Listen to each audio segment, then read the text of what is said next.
In Part 1, we uncovered the spiritual journey of Alejandro Jodorowsky, the mystic, the tarot reader, the creator of Psychomagic. Now we enter the temple of his cinematic mind.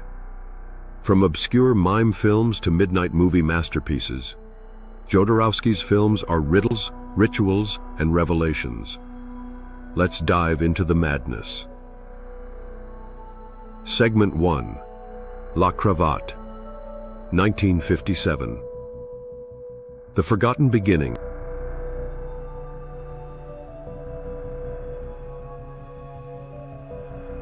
Jodorowsky's first film, La Cravate, was long thought lost. Made in Paris in 1957, it's a silent, surreal short about a man who buys a new head for his lover. Literally. Based on a Thomas Mann story, it's pure pantomime, echoing his background in mime and theater. Even in this early work, we see the seeds of what's to come: masks, transformation, and the unsettling boundary between identity and illusion. Segment 2. Fando y Lis, 1968, a band debut. In 1968, Jodorowsky exploded into controversy with Fando y Lis. Based on a play by Surrealist Fernando Arrabal, the film tells the story of a young man and a paraplegic woman on a desolate journey to the mythical city of Tar. Shot in Mexico and filled with grotesque symbolic imagery, burning dolls, broken dreams, sexual confusion, the film was banned after its premiere caused a riot. But behind the outrage was an allegory about trauma, longing, and the failure of idealism. Fando y Lis marked Jodorowsky's true emergence as a cinematic provocateur, a magician with a camera. Segment 3. El Topo, 1970. The Western as mystical initiation.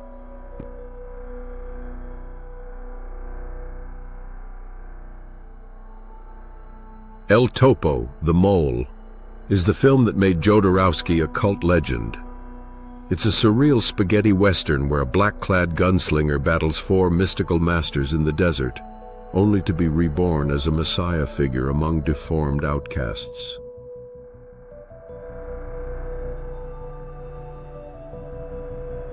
But this isn't just a weird western.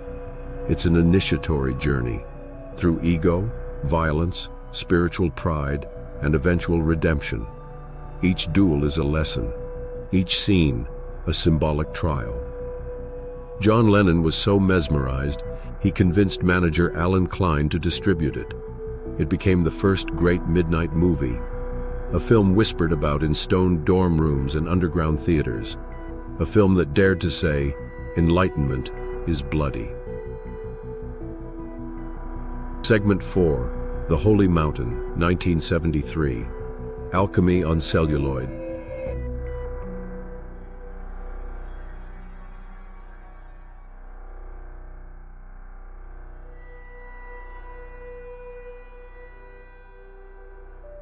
Then came The Holy Mountain, Jodorowsky's magnum opus.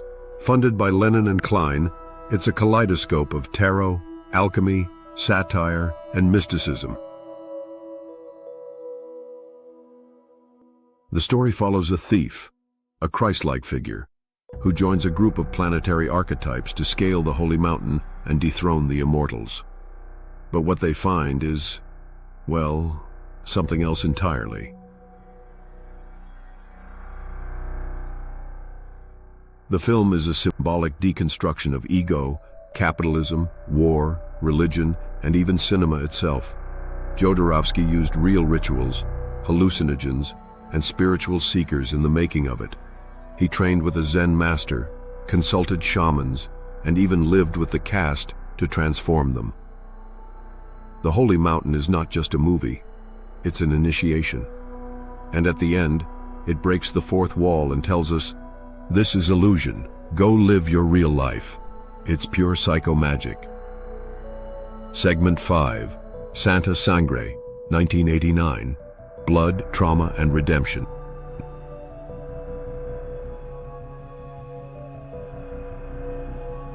After a 16-year absence from feature filmmaking, Jodorowsky returned with Santa Sangre, a blend of psychological horror, circus surrealism, and Catholic trauma. It's arguably his most emotionally grounded work. The story centers on Phoenix, a boy who grows up in a circus, witnesses horrific violence, and becomes mentally fractured. His armless mother manipulates him to become her hands in a string of murders. But behind the gore lies a deeper message about the grip of parental control, the struggle for selfhood, and the power of healing. Jodorowsky drew heavily from his own family history, including casting his son Axel in the lead role. Santa Sangre is Freud by way of Fellini, a Baroque psychodrama with real spiritual scars.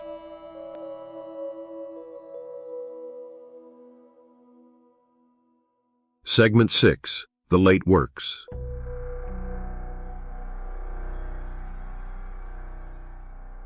Though his early films earned cult status, Jodorowsky's later work is just as revealing, if less explosive.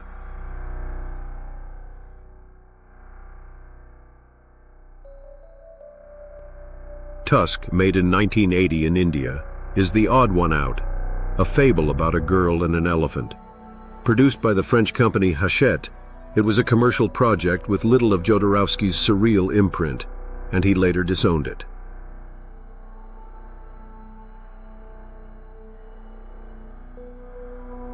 In 1990, he made The Rainbow Thief, starring Peter O'Toole and Omar Sharif.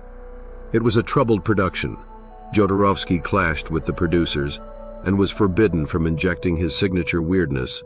The result? A melancholy fairy tale that doesn't quite feel like his.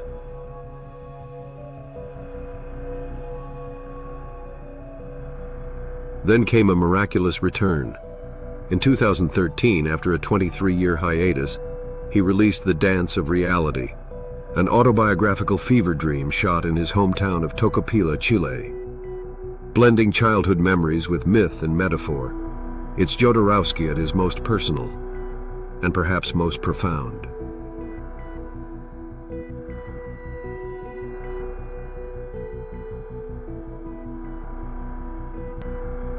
Endless Poetry followed in 2016, the continuation of his cinematic autobiography, focusing on his teenage years in Santiago. Bursting with poetic imagery, absurdity, and rebellion, the film stars his son Adan as the young Alejandro and blurs the line between remembrance and performance. And finally, in 2019 came Psychomagic, A Healing Art, a documentary exploring the therapeutic practices Jodorowsky developed. Here, he steps fully into the role of healer and philosopher, showing how symbolic acts can transform trauma.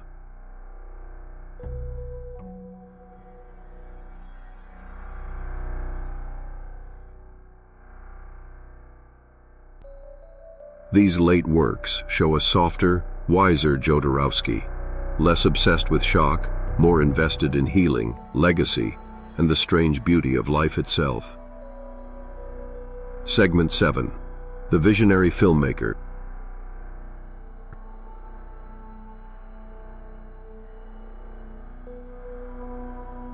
For Jodorowsky, film is more than entertainment. It's a sacred act, a ritual, a revelation. He believes movies can awaken the unconscious, challenge the ego, and transform the viewer. That's why his films are so polarizing. They're uncomfortable, symbolic, demanding. But for those willing to engage, they're doorways. From the mime stages of Paris to the deserts of Mexico, from Dali's eccentricities to his tarot deck, Jodorowsky never stopped searching. His cinema is the mirror he holds up to us, daring us to evolve. Alejandro Jodorowsky made cinema bleed, laugh, and transcend. His art asks not just to be watched, but lived. And maybe, just maybe, it's your turn to climb the holy mountain.